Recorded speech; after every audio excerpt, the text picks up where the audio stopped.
Hi, everyone, and welcome to Dadisajoke. I got some really interesting news, and I'd like to thank everybody, first of all.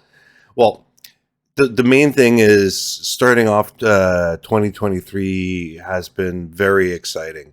I just want to thank everybody for getting me on my YouTube page, Dadisajoke, to 250 subscribers. Thank you, everyone, for stopping by and subscribing. That's a huge jump for me. That is, and I'm glad you're enjoying the videos. It's a labor of love, and I like doing. I really enjoy doing that, and I enjoy hearing the feedback from everybody. And yeah, so that's the exciting thing. Now, the other things that are going to be happening is that we're going to be creating more videos on the Atari VCS as more games come out, and I'm still digging through the Atari 50th anniversary celebration game. There's just so much in there that you just can't review the thing in just one paragraph or one video. I mean, there's just way too much stuff in there. And also, I'm going to be doing some more videos talking about cult classics, my cult classic video series about cult classic arcade games. Those arcade games that, not too many people hung out at. They were in the back. They weren't the Pac-Mans or Donkey Kongs, but they were fun to play, and you didn't have to line up to play them.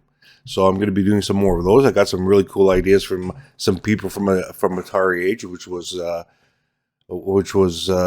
eye-opening. It's like, wow, I didn't know all these games existed. Also, the Dadisajoke, my online store.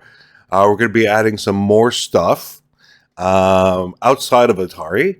Hopefully, we'll be getting some Nintendo stuff and what have you for collectors. We're going to be pricing this stuff reasonably, not stupidly like they are on eBay. Also, shipping on everything on the store is only $10 Canadian.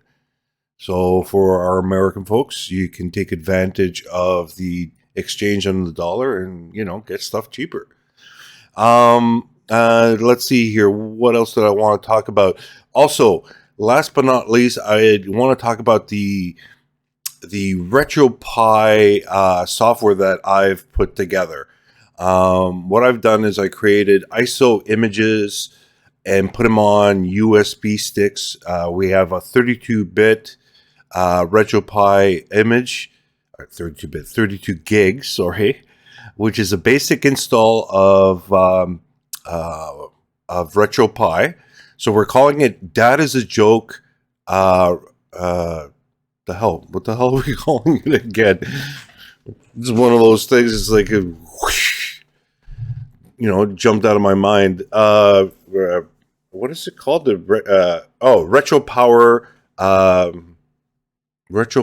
Gaming, I think. Don't get. You'll see it on the web. You'll see it on the online store. So what I did was I created a version of. I used a version of Linux Mint, the sort of the lightest version available. And then on top of that, I installed RetroPie. So RetroPie is not necessarily has to be on a Raspberry Pi. So what I've done is I've created a bootable USB stick. So I've done a 32 gig, a 64 gig, and a 128 gig one. And I'll explain how I did that all. So with this RetroPie thing, you can plug this into the Atari VCS, which is actually a computer. So when you tell the Atari VCS to boot off a USB drive, the USB stick actually becomes a hard drive. So you boot from it, you do everything from it. It doesn't touch anything else on the system. Same thing on a PC. If you got a Windows PC, you plug it in the BIOS, boot from the USB device. It comes up again. It doesn't touch Windows, doesn't do anything. It's all on its own. It runs on its own. And what we've done is we also, let's see here. So we've created, here's the 32-bit stick that we're selling on the store. And here is the 64-bit stick. Now, the 32-bit stick is running at 130 megabits per second read, so it's quite quick, so it doesn't slow down the system. And also, the 64-bit is up to 300 megabits per second read, so this thing is lightning fast, and it's like a hard drive almost. Now, for the 128, what we did was we created an SSD with RetroPie and Linux on it.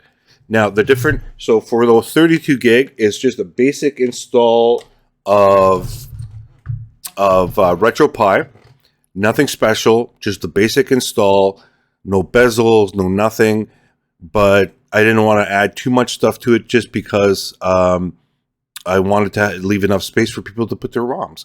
Now, the cool thing about this whole thing that I created is when you exit out of RetroPie, because once you plug it in, it boots directly into RetroPie.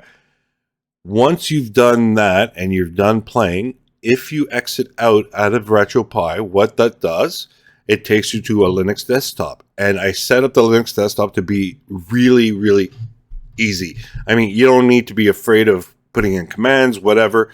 So what I did was there's an icon for RetroPie on there. So if you just double click that, it takes you back into RetroPie. But the easiest thing there is I created a shortcut folder to the ROMs folder. So, and also the system has Firefox installed. So you can launch Firefox, go to your favorite place to download ROMs, download them. It'll put them into the download directory, and then all you have to do is just copy them into the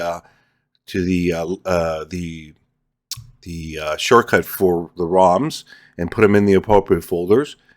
Restart RetroPie, and there you go. You got your brand new ROMs, and you got everything working as it should be. Very easy going back and forth. And then once you're done that, just if you're in Linux Mint, just hit like the start button or whatever, the Mint button there, and restart the machine, unplug the drive, and you're back into Windows or whatever. So the 32 gig is the standard one.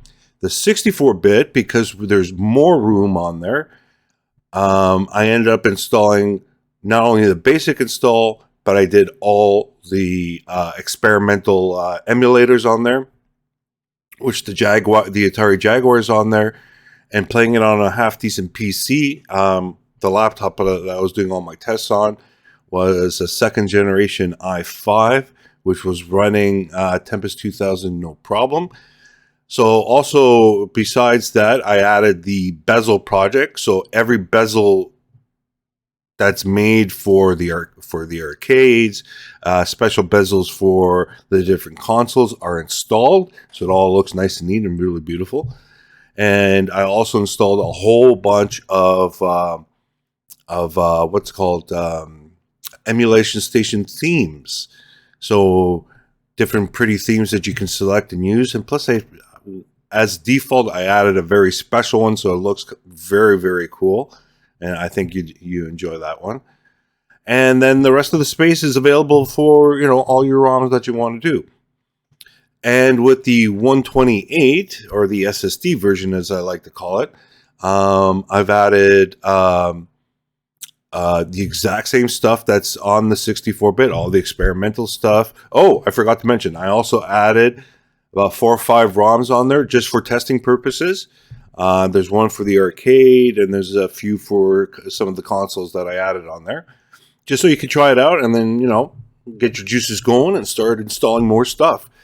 And so the 128 is the exact same thing as the 64-bit, but just a lot more space to add more stuff. So all those items, except for the SSD, the 120 gig, the 128, I haven't sourced any hardware yet to get it cheap enough so I can put it on the store. But the 32 gig and the 64 gig, the ones that I just showed you, are available on the Dadisajoke online store. And also, if you have any questions whatsoever, hit that contact page. Let me know what's going on. I'll help you no problem whatsoever. Customer service is number one for me. And that's it. And with all this fantastic news, I look forward to, to bringing up more content, more stuff for all the fans and friends out there. And let's keep this momentum going. And thank you very much. I totally appreciate it. Okay, everyone, that's it. This is Dadisajoke, and let's go get her or get her done. Take care. Bye bye.